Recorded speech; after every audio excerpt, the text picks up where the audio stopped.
Okay guys, I realized that I had troubles focusing the last few days.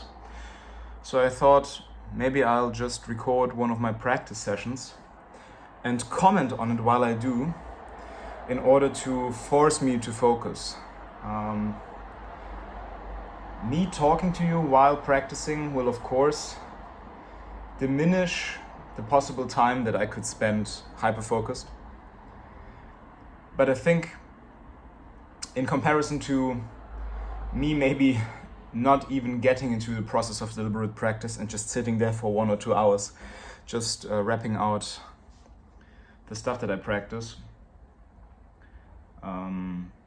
That in comparison to this, losing a little bit of time talking to you guys and explaining what I do might be a good trade-off. So, what are we practicing today? We are practicing an arrangement that I'm doing for the song You've Got a Friend in Me from Toy Story. And it's oriented at the arrangement of Hae Sung Kim, who has like a very nice channel on YouTube called Haesanga Song, I think. I'll link it down below. And yeah, my focus won't be on the virtuosic pianistic part of it. My focus will be how can I arrange this so that a singer or a class of people might be able to sing comfortably to it without getting distracted by my piano playing.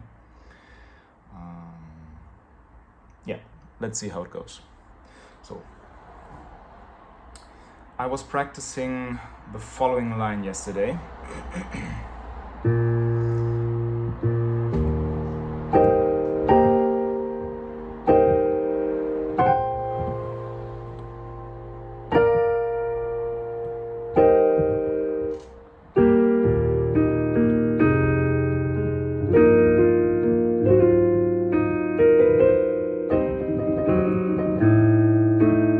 Let's start here. A couple of things that I could do better. For example, you notice that at first I struggled with getting the right positions on my right hand for the beginning of the phrase. So what I would do would be play it very evenly, focusing on getting the changes down. Yeah, worked quite fine. Maybe I'll do it again. And one of the transitions wasn't smooth, it was this one. So let's see if I can do it better.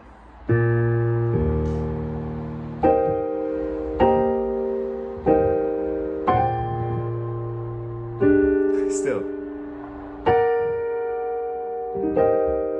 Okay, maybe I'll isolate this specific part. Oh, I think the thing is always tuning upwards. So the problem was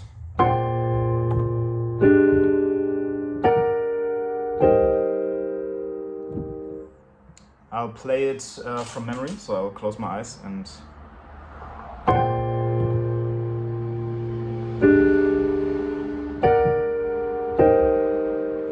okay. And just to be clear, me struggling in practice is what I want, right? I want to be able to perform it perfectly when I perform it. But good learning doesn't look like good performing. So with me generating desirable difficulties, so difficulties that I can manage within a reasonable amount of time and energy, that's what I'm striving for. So even if this might look very slow to you, who are not as well versed in practicing, this is what I'm striving to do. Just one rep again. Yep. Nice, now it worked. Now I can work on something else, because it's still not as smooth as I want. Maybe I'll play it backwards.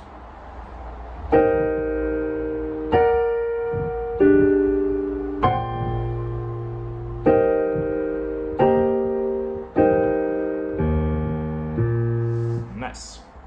Maybe I'll play it with a dotted rhythm now. Ta-tum, ta-tum, ta-tum, And I'm trying to connect it to the next phrase, so I won't have to practice this afterwards. So there was a little bump there, right? I struggled to get from this position to this position. So I'll try it again.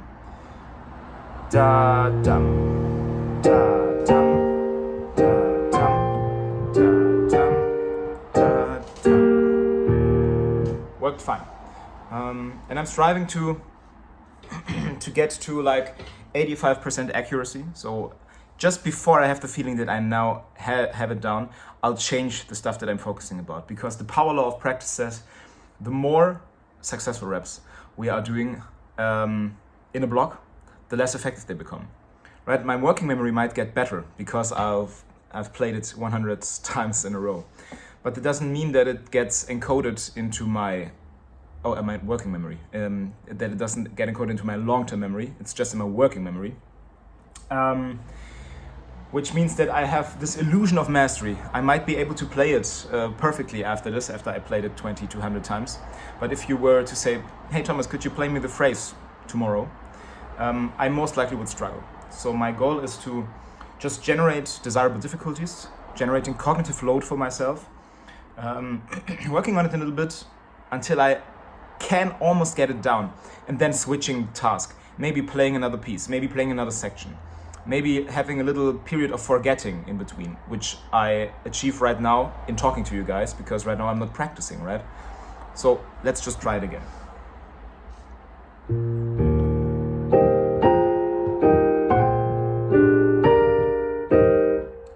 Far too fast. So,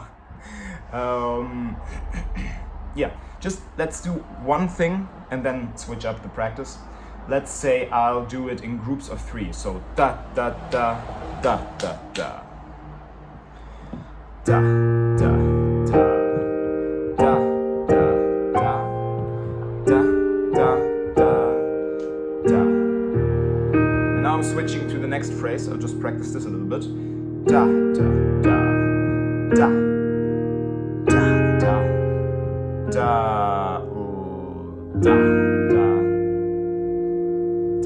I think. Okay, so now I felt out, so I'll just play it again.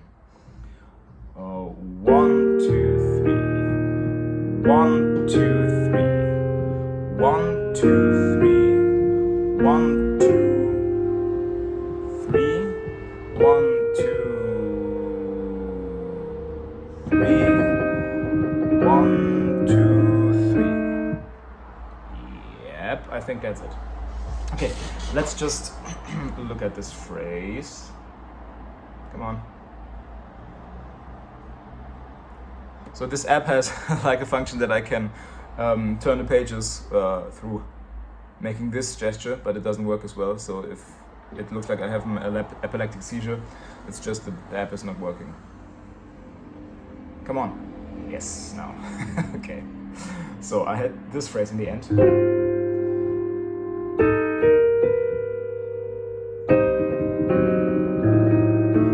So this part is hard because it is like notated as 1 ta ta ta ta, and it's hard for me to get this technically. So what I would do is like play every note very consciously and then try to return to it.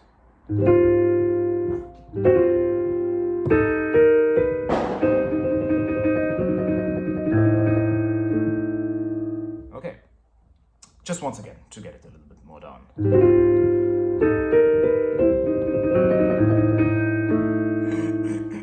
Okay, so one of the details is that I'm having struggle with the fingering in this part. As you might see,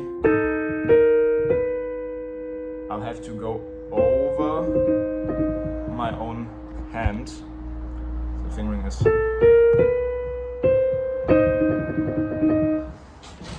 So this might be something that I focus on. And even though this looks very slow, first of all, it is slow. All of the people that are really great, that are playing like the Kapustin etudes, like Frank Dupré or Yu Jia Wang, all of the great pianists, all of them practice like this. They might not practice like this now because they have so big, rich mental models that they can just practice a whole page at a time because they are so genius. But I'm very sure that they practiced stuff like this in this tempo. Because yeah, of course, I'm just playing like a measure right now. But what I'm trying to practice are skills, right? So this here represents a skill.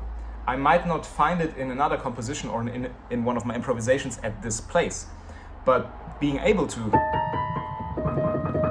do this will translate to every context in which I can use it.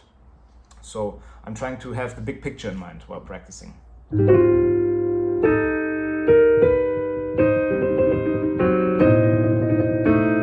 Yep.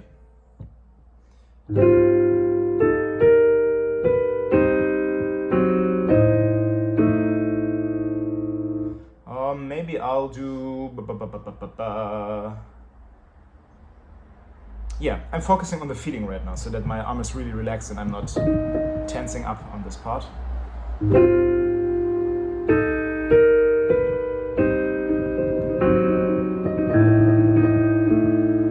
Still a little bit tense, so I'll try it again.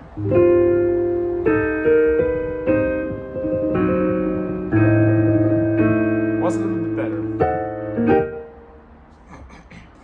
So now that I had a period of forgetting, in between it, I might return to the first phrase and just play it once like it's written.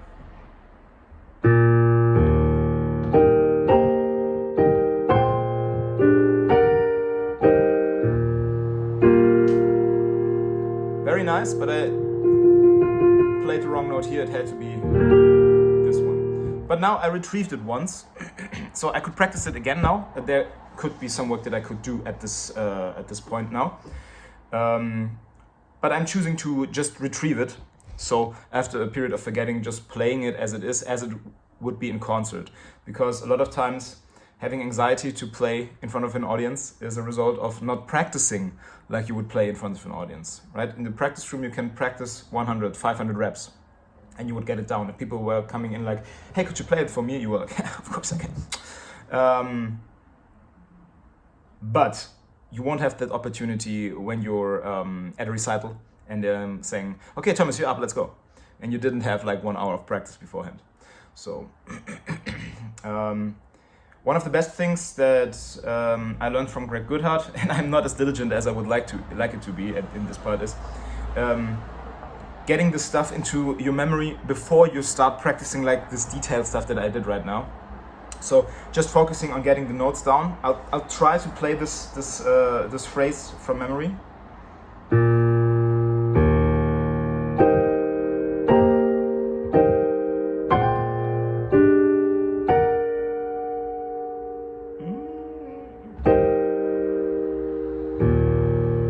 Almost.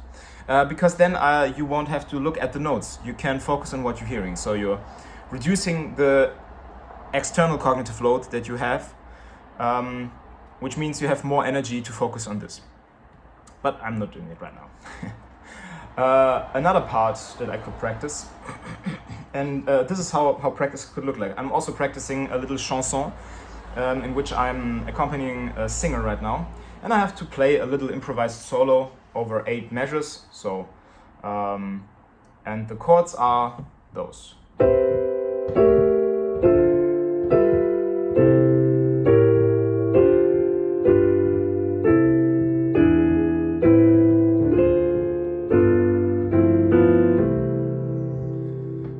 Melody goes.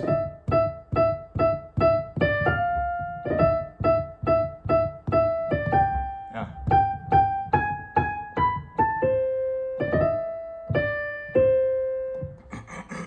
So if you were to say, Thomas, could you improvise this for me right now? Maybe it would sound like this.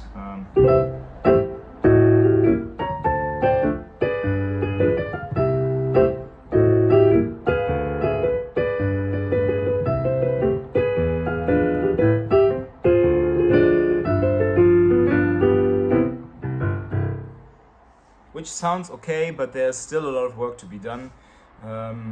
So what I would do now is practice this improvisational stuff exactly like I would practice my piece. For example, let's say I have an idea. The first idea I liked, it was...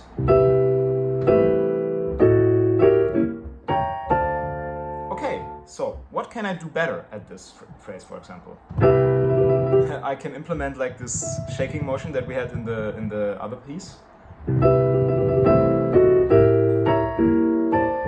Yeah, sounds fine. And then I want to connect it to this dominant chord, but I don't like the voicing here, so it might be something else. Maybe...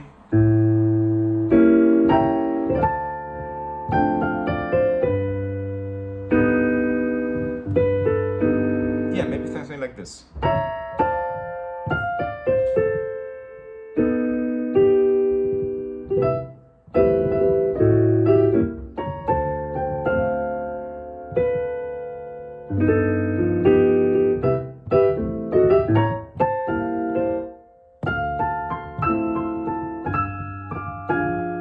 Yeah, something like this. So now I'm trying to get this line down.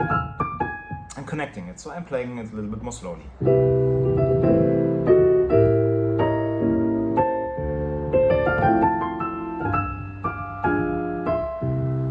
Yeah, let's try it again, just to get it into memory.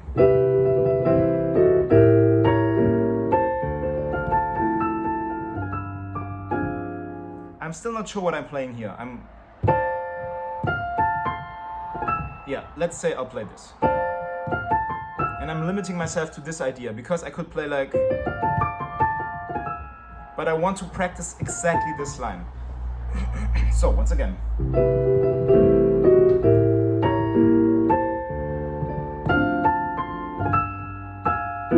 Yep, once again.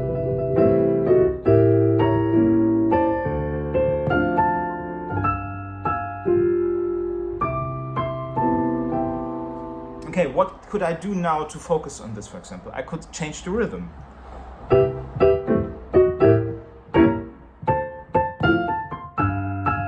Yeah, nice. Another rhythm.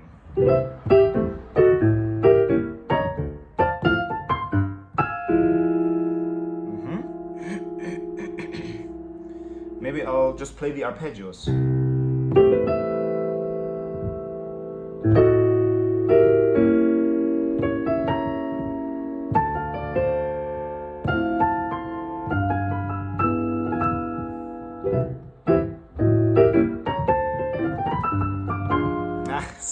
Still not done. So I might do something else. I might say, okay, I'll just play another idea, something like...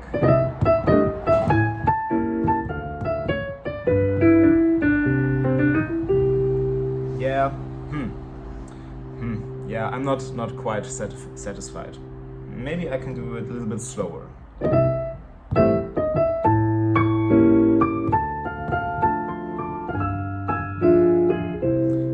So I'm trying to do this, what my jazz teachers always told me when I was studying guitar. If you have an idea, maybe like this idea, just try to connect it in different contexts. This is what we call contextual interference in learning theory, which I think explains itself. You're changing the context of something, thus creating desirable difficulties, enhancing the cognitive load, getting your stuff down. You know, I use all those gigabrain terms, right? Maybe some of you are intuitively saying, yeah, that's how I practice. Why are you using these words, those words?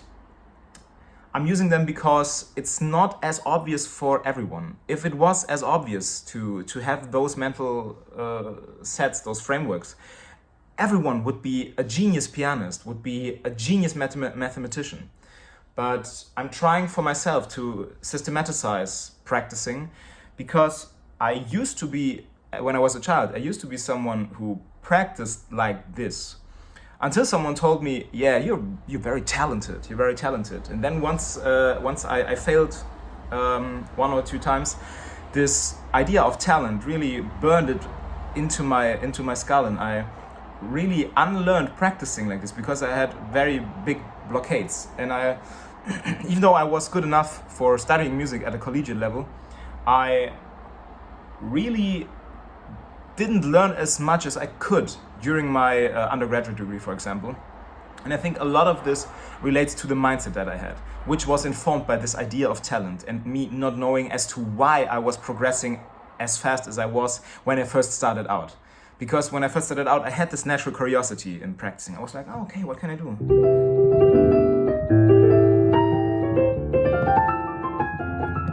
It doesn't work, maybe I could do...